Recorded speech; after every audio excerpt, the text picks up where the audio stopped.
There are places in this world that carry a kind of invisible weight, spaces that hold silence the way old churches hold prayer, and when they're finally opened, the air that rushes out feels like something between a secret and a confession.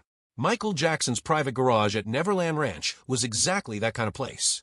For years, it sat locked away from the world, sealed behind heavy doors, hidden from curious eyes, undisturbed by the endless noise that surrounded the king of pop both during his life and long after his death. And when those doors were finally open, what the people inside found was something no one had fully anticipated, not because it was scandalous, not because it was bizarre, but because it was so deeply, quietly human. Michael Jackson died on June 25, 2009, and the world responded the way it always does when someone of his magnitude is suddenly gone. There were tributes and tears, record sales and retrospectives, arguments about his legacy, celebrations of his genius, and the inevitable flood of speculation about what he had left behind. But while all of that noise played out in headlines and television specials and late-night conversations around the world, one corner of Neverland Ranch stayed perfectly still. The garage, a structure that on the surface might sound unremarkable, became one of the most quietly fascinating chapters in the long and complicated story of Michael Jackson's life and death. It is worth pausing for a moment to think about what it actually means for a space to sit untouched for 15 years. Think about your own home, your own car, your own belongings, and imagine them frozen in time while the world outside continues to spin and change and forget and remember. There is something almost unbearable about that image, and yet for Michael Jackson's garage, that stillness became its defining quality. It was not abandoned, it was preserved, and there is a profound difference between those two things. Abandonment suggests neglect, indifference a turning away. Preservation suggests intention, care, and a deep respect for what is being held inside. The people responsible for managing Michael Jackson's estate faced a challenge that few could fully appreciate from the outside. When Jackson passed, he did not simply leave behind a collection of possessions. He left behind a financial empire in serious distress, a creative legacy of unparalleled complexity, ongoing legal battles that stretched in every direction, and a global community of fans whose grief was as real and raw as anything they had ever felt. Every decision the estate made was scrutinized, debated, and judged. Every item that bore his name or his touch carried not just sentimental value, but legal significance. And in that environment, the garage at Neverland was not something that could simply be unlocked on a casual afternoon and sorted through, like an attic full of old magazines. It had to wait. It had to be handled with the kind of seriousness and precision that the situation demanded. The estate's executors, men who had known Jackson personally and professionally, and who understood the weight of what they were responsible for, made deliberate choices about how to manage the garage. Climate control systems were installed to protect the contents from deterioration. A small, carefully vetted team of maintenance professionals was allowed limited access over the years to ensure that the environment inside remained stable. The decision was not made lightly, and it was not made purely for financial reasons. Those who were close to the process have described it in terms that go beyond business logic, talking about it as an act of stewardship, a recognition that what was inside those walls belonged not just to an estate balance sheet, but to history itself. There was also the matter of Michael's children. Prince Paris and Blanket were young when their father died. The emotional and practical reality of sorting through a parent's most personal belongings while still processing grief is something that requires time, and those managing the estate understood that. According to people familiar with the inner workings of Jackson's legacy management, one of the core reasons for holding the garage contents intact was to give his children the opportunity, when they were older and ready, to decide for themselves what should happen to their father's things. That is not a business decision. That is a parenting decision made on behalf of a man who could no longer make it himself. And there is something genuinely moving about that, about the idea that even in his absence, Michael Jackson's relationship with his children continued to shape the choices being made around him. By the time 2024 arrived, and the decision was finally made to open the garage doors properly, to document what was inside, and begin the process of determining the future of its contents, the act itself had taken on a kind of ceremonial significance. This was not going to be a public event. There would be no press junket, no red carpet, no breathless live coverage on entertainment news channels. Instead, a small and carefully chosen group of people gathered for what can only be described as a private moment of revelation. Among them were the estate's executors, automotive historians, preservation specialists, and most meaningfully, Prince Michael, Jackson's eldest son, who was there not as a celebrity or a public figure, but as a son standing in a room that had been part of his father's private world. Those who were present have described the atmosphere in terms that are hard to reduce to simple language. One person called it like walking into a perfectly preserved memory. Another said it felt as though Michael had simply stepped out for a moment and might return at any time. The air inside the garage had a quality to it that nobody had quite expected, not musty or stale the way sealed spaces sometimes become, but still, quietly still, as though time had been suspended the moment the doors were last closed. People who were there speak about the sound of the garage doors opening as something they will not forget, the soft mechanical groan of something that had been shut for a very long time finally beginning to move again. And then came the light, and with the light came the first sight of what was inside. The vehicles that filled Michael Jackson's private garage were not a random collection assembled purely for status or investment purposes. Looking at them together, taking in what each one represented, the picture that emerged was of a man who collected cars the way other people collect memories, choosing each one for what it meant rather than simply what it was worth. The crown jewel of the collection, the vehicle that immediately silenced a room and drew every eye, was a 1999 Rolls-Royce Silver Seraph limousine. But calling it simply a limousine is like calling Neverland Ranch simply a house.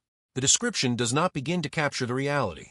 The exterior of the car was finished in a soft silver blue that caught the garage lighting in a way that made it seem to shimmer, almost alive. But the exterior, as breathtaking as it was only a prelude. The interior of the limousine was where Michael Jackson's personality had truly been given free rein, and the result was something that stopped even the automotive specialists in their tracks. Jackson had personally directed the design of the cabin, and what he had created was an interior that drew its inspiration from the Palace of Versailles. 24-karat gold accents caught every photon of light in the space. Crystal fixtures of extraordinary delicacy were set throughout the cabin. Every surface, every detail, every choice reflected an imagination that refused to accept ordinary limits. To some, this level of opulence might seem excessive, even absurd. But understanding it requires understanding Michael Jackson, a man who had grown up performing on stages around the world before most children have learned to ride a bicycle, a man who had never really had the luxury of experiencing the world the way ordinary people do. For Jackson, luxury was never simply about showing off wealth. It was about creating environments that matched the scale of his inner world, spaces where the imagination could breathe without bumping into the ceiling of the mundane. The Versailles-inspired limousine was not a status symbol. It was a private sanctuary on wheels, a place where the king of pop could exist in surroundings as extraordinary as the life he had been asked to live. Beneath the hood, the limousine was no less impressive in purely mechanical terms, housing a 5.4-liter aluminum V12 engine producing 322 horsepower, all of it delivered with the whisper-quiet composure that has always defined the Rolls-Royce experience. Jackson had reportedly paid more than $200,000 for this vehicle at the time of its acquisition.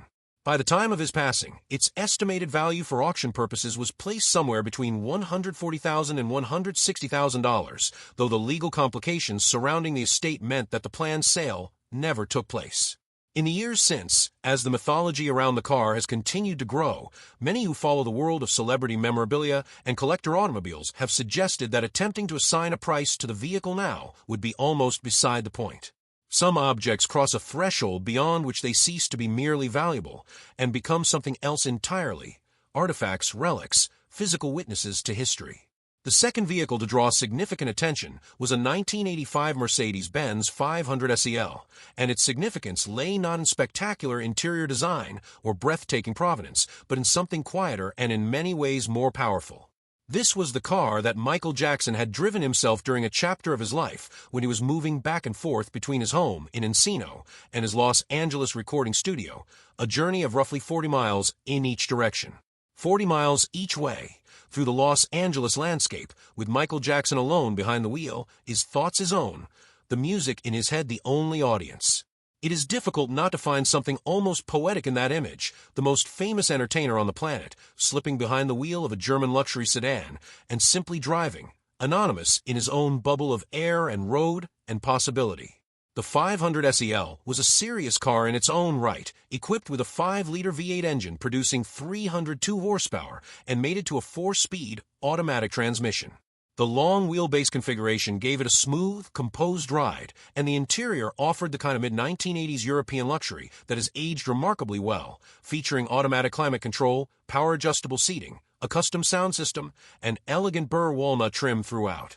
But as with the Rolls-Royce, the technical specifications only tell part of the story. What made this Mercedes genuinely affecting for those who knew its history was what Jackson chose to do with it when he was finished with it. He did not sell it. He did not simply pass it along. He gave it to his aunt as a birthday gift, a gesture of family and warmth and generosity that cut straight through the mythology of the superstar and revealed the person underneath. His aunt loved the car so much that she had a custom license plate made for it reading TKS MKL, shorthand for Thank You, Michael. 3 letters and a name, and somehow that is enough to carry the entire emotional weight of a story about a man who, for all the complexity and controversy of his life, clearly loved the people who were close to him. The third vehicle in this remarkable trio was perhaps the most surprising of all, surprising not because of its luxury or its personal significance, but because of where it had been before it found its way into Michael Jackson's possession. The 1954 Cadillac Fleetwood that stood gleaming in the corner of the garage had a history that extended well beyond the walls of Neverland Ranch. This was the actual vehicle used in the filming of the Academy Award-winning motion picture Driving Miss Daisy, the same car that Morgan Freeman had driven in one of his most celebrated performances. The fact that Michael Jackson owned it says something interesting about his relationship with culture and history, about his appreciation for things that carried stories larger than any single owner, about his instinct to collect not just objects but narratives. The Cadillac was powered by a 331 cubic inch V8 engine developing 230 horsepower, impressive figures for an automobile of its era, and it carried itself with the unhurried elegance of classic American design at its most confident. It was not a flashy car. It was not trying to dazzle anyone. It had the quiet authority of something that knows exactly what it is and has nothing to prove. In a garage that also contained a gold-drenched Rolls-Royce limousine, the Cadillac's presence was a reminder that Michael Jackson's tastes were more layered and more thoughtful than any single aesthetic could contain. He appreciated spectacle, yes, but he also appreciated history, storytelling, and the kind of beauty that comes from a thing being made exactly right.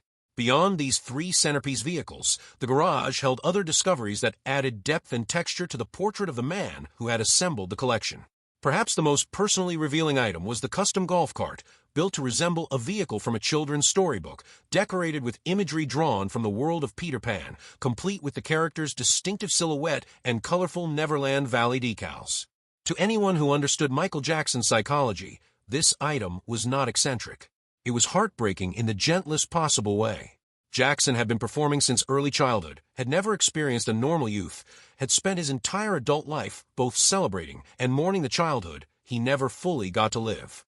The Peter Pan imagery that ran through so many aspects of his life and his work, including the name of his ranch, was not a quirk or an affectation. It was a genuine expression of longing, a man reaching back towards something he had been denied and trying, in whatever ways he could, to keep it alive within himself. Driving that golf cart across the grounds of Neverland, Jackson was not pretending to be someone else. He was being, in some sense, more fully himself than he could be in almost any other context. He was a man who had built a private world specifically to contain the things that the real world had no room for, and the Peter Pan golf cart was as honest an expression of who he was as anything he ever performed on a stage. What strikes people most powerfully when they consider the garage as a whole, as a curated space, rather than simply a collection of vehicles, is the way it functions as an autobiography written in objects rather than words. Every car, every item, every choice tells a story about the person who made it. The Rolls-Royce speaks to the side of Michael Jackson that understood grandeur and myth, that wanted to inhabit a world of extraordinary beauty, that refused to accept limitations on what was possible. The Mercedes speaks to the quieter, more private man, the one who drove himself to work and gave his car to his aunt for her birthday, and found joy in simple gestures of love. The Cadillac speaks to the collector and the history lover, the man who understood that some objects are valuable not because of what they are, but because of what they have witnessed and carried. And the golf cart, perhaps more than any other item in the garage, speaks to the child who never got to grow up, the boy who became the most famous entertainer in the world before he had the chance to figure out who he was when nobody was watching. The response to the opening of the garage, when word began to spread and the images and accounts started to emerge, was telling in its own right. People who had followed Michael Jackson's story for decades, who thought they knew every angle of his life and every layer of his personality, found themselves genuinely moved. Not because what was inside the garage was shocking, but because it was so recognizably human. Here was a man of extraordinary wealth and fame who collected cars for the same reasons everyone collects things, because of the memories they hold, because of the stories they carry, because of what they say about who you are and who you wish you could be. The estate's decision about what to do with these vehicles